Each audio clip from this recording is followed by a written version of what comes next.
Now, you're listening to Midweek Voices, and for this part of the programme, I'm in Wexford, and I'm here with Daithi Kavanagh. It's always great to meet Daithi, and he's got a new book out. It's called The Storm. It's a piece of fiction, and it's set in the future, but we want to know all about it. It'll fit in the stocking as well for Christmas. Nice to see you again, Daithi. Nice to see you, Dan, and it's lovely for you to interview me here, promoting my new book. Tell me about the book now. It's called The Storm. What's it about?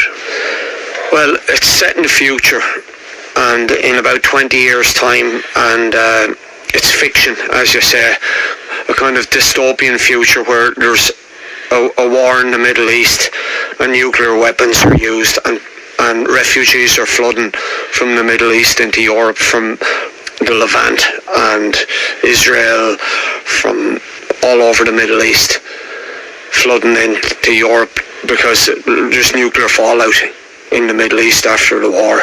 Right-wing governments are starting to be elected.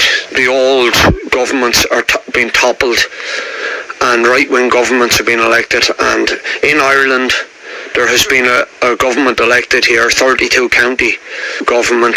The border has collapsed, and they had a border poll and it's collapsed, and a new government has been elected. But now there's a backlash against refugees, and this fascist, very Nazi-style government is starting to take over in Ireland. And they burned down Leinster House in a similar kind of thing as happened to the Reichstag in Germany in the 30s. They burned down Leinster House and blamed it on refugees, but they had set it up themselves. So this is to try and topple the 32 county government. Now, we want to point out that it is fiction, but what you've just said there now, Daithi, a lot of that had happened in the past 100 years or so. So is it history repeating itself?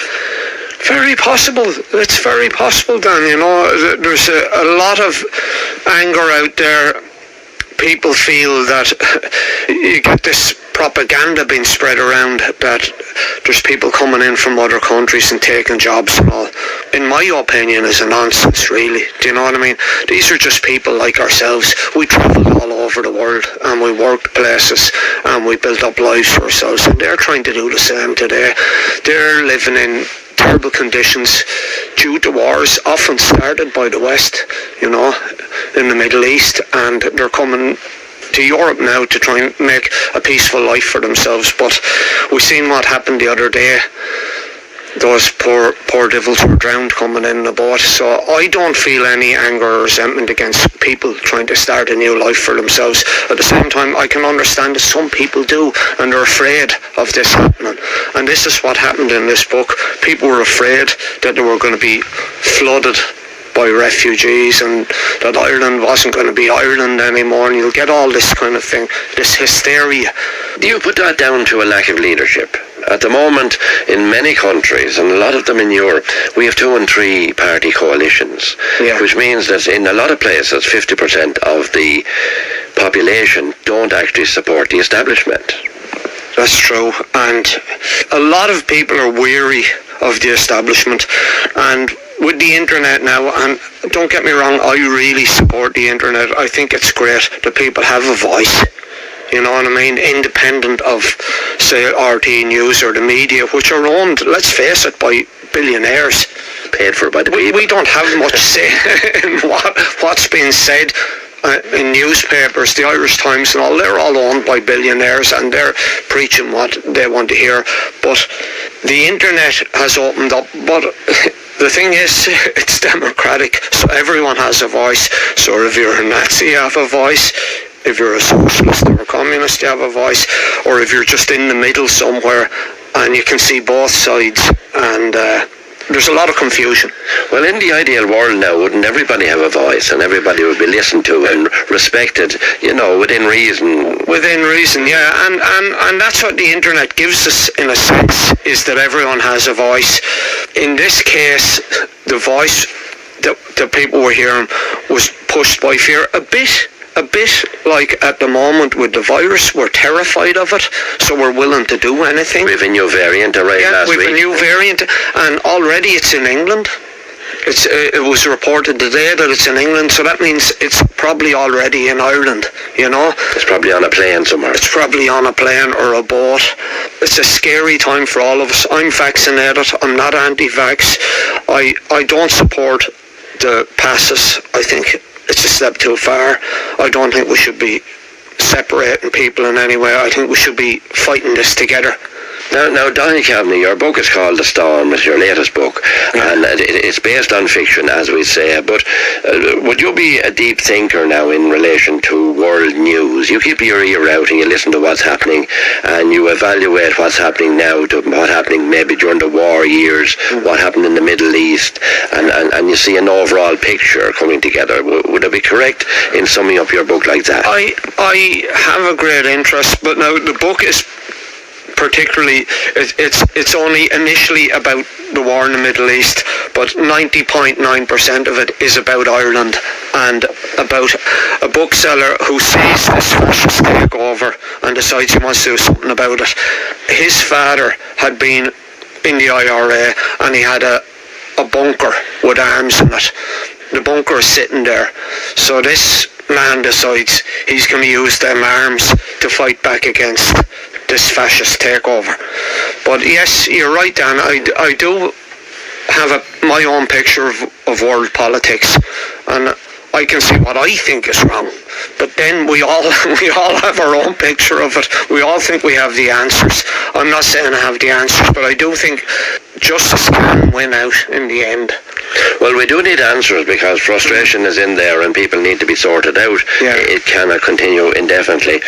In your book, and you say the book is Ireland, say 20 years from now or 25 years from now. Yeah.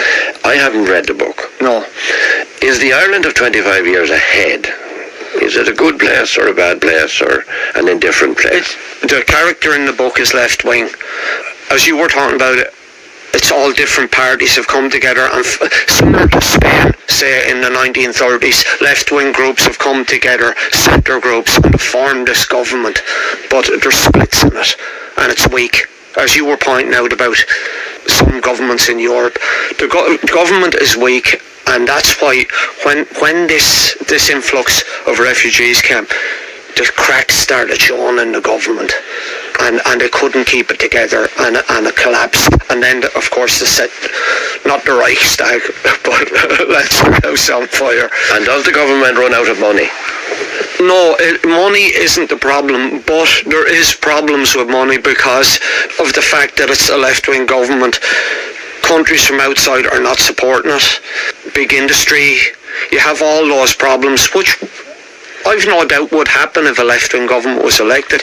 You would have people saying, well, we're not going to support a left-wing government, so we're not going to put our factory there. But at the same time, that isn't good enough reason not to follow democracy. If people want a change, they should be granted that change, regardless of what other governments think of what we're doing, you know. There was a real-life situation a couple of weeks ago where we had climate change, and a lot of people went to Glasgow, and we sent people to Glasgow. At the end of the day, the big countries did their own thing and went home back to their own countries. Climate change, really, I believe in climate change. There's a bit of it today. There's a bit of a blowout there. There is a bit of a blowout there. But I believe in climate change. I do believe we're damaging the world. It's consumerism is the biggest problem, and air travel. In my opinion, they're the big problems, and they're the things that they're going to do nothing about. They're going to tell us to buy new electric cars. How is that going to stop climate change? It isn't. You know, all we're doing is producing more and more and more and damaging the world more and more. How they're wanting to deal with climate change is more about making money. And make more money. Make more money. New electric cars. The diesel ones we're driving at the moment are lasting too long, so they want us to get rid of them and buy a new one. Now, Donny Kavanagh, this is about your fourth book, and are you enjoying the writing? I love writing, yeah. I love writing. You won't make money out of writing unless you have a hit book. You know, and that's always possible for everyone. But the small local thing is very good. I played music around Wexford for years in little small pubs. Every little small pub I played in, and I paid me mortgage playing music. I never hit the big time. I was never famous or anything, but I paid me mortgage. And I've seen heard people recently, famous people, who were saying they couldn't pay their mortgage.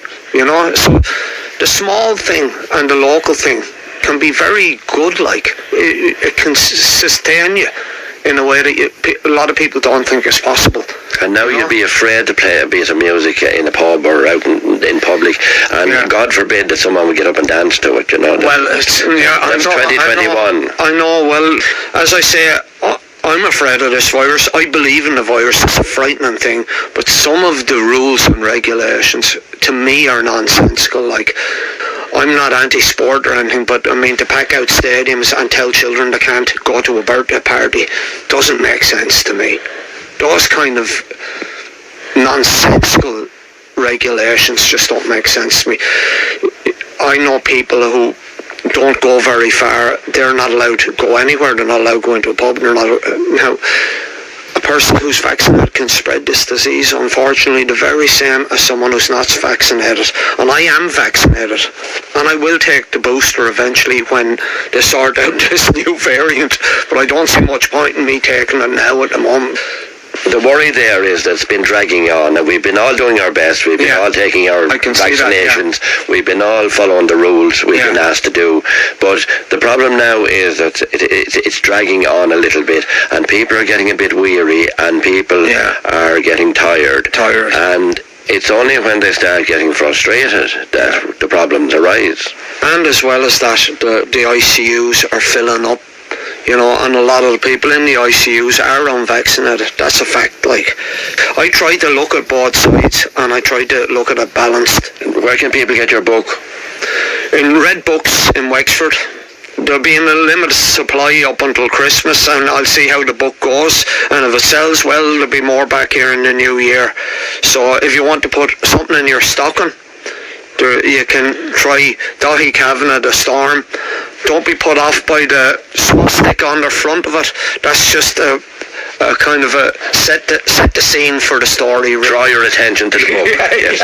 Now, I always ask this question, Daithi Kavanagh. I ask it of everybody I'm talking to. What's next? Have you something planned for 2022? Well, I have a new book written. My wife has started formatting the books for me now, and I think she's done a really good job on it. It's easy to read. The writing is fairly big, and I done this book. It's a bigger size, and when you're getting older, like, you don't want little tiny writing. So I made this nice and comfortable to read, and I have another one coming out, and this one is set in Wexford. The Storm is set in Dublin mostly, and Wicklow. The new one is set in Bannow, and it's a ghost story with a kind of twist on it, and it gets a bit raunchy in places too. I think ghost stories with a little bit of sex in it.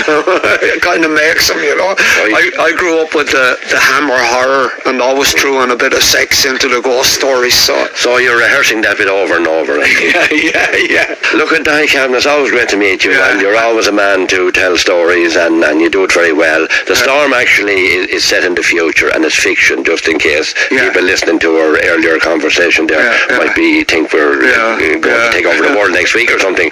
But look, it's a lovely little book, good read, ideal for Christmas. It's called The Storm. Daithi Kavanagh, congratulations, and thanks for talking to us. Thanks a million, Dan.